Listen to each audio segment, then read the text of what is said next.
Hello, today I want to talk to you briefly about a massively important topic that the vast majority of business owners get completely wrong, and that's content. A lack of content is an issue on probably 95% of the sites that we look at, and I think it stems from a failure to understand that there's really two masters you have to serve when it comes to putting content in your site. On the one hand, you've got the machine, Google, where that machine wants lots of text, lots of keywords, and that's how they're going to decide what your page is about and how to rank it. On the other hand, you've got the human who wants to see some pictures and maybe a little text, but that's really about it. So you can see these are really diametrically opposed goals.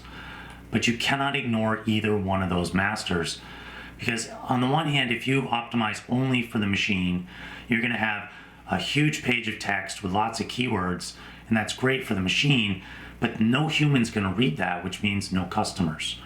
On the other hand, if you've got a wonderful page full of beautiful images and very compelling text that a human loves, but the machine doesn't have enough to go by, they're not going to rank it well, in which case no humans are going to find it, and that again means no customers. So you have to serve both. Now, there's a lot of myths out there about how to do some of this, that specifically things like shoving stacks of keywords into the page where they don't really necessarily fit, listing piles of zip codes or cities in the footer, trying to target those locations, or maybe even in an extreme case, putting white text on a white background, thinking that the machines will read it and the humans won't see it. These are all really bad ideas. Some of them maybe used to work, but don't now. They're all just bad. At this point, they can only hurt you, not help. So don't do any of those. It's important to remember that these days, when it comes to keywords and content, you're looking for the Goldilocks approach. You don't want to have too much, you don't want to have too little. It's got to be right in that sweet spot and be just right.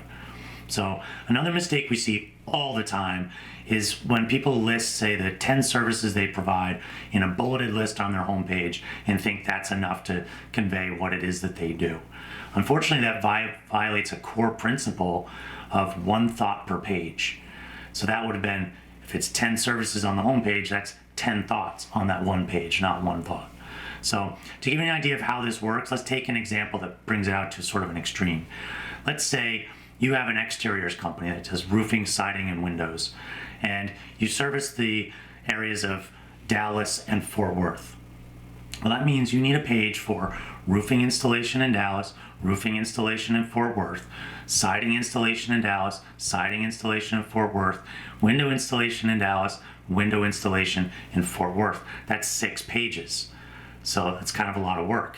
Now, let's take it even further and say, well, you actually need to double that because you need to target both spoken voice searches and the way those are phrased versus the way you phrase text searches that are typed in. So now you've got to double that to 12 pages. And then let's think of this even more.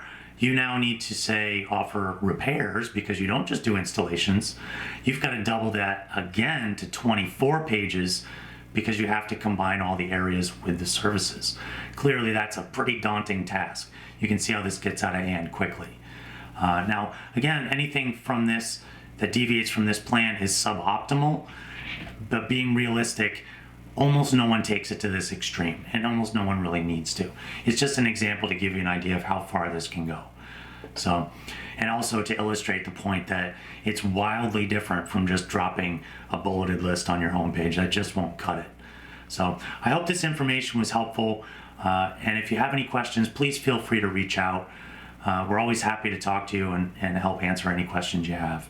Thanks for watching the video, and we'll see you next time.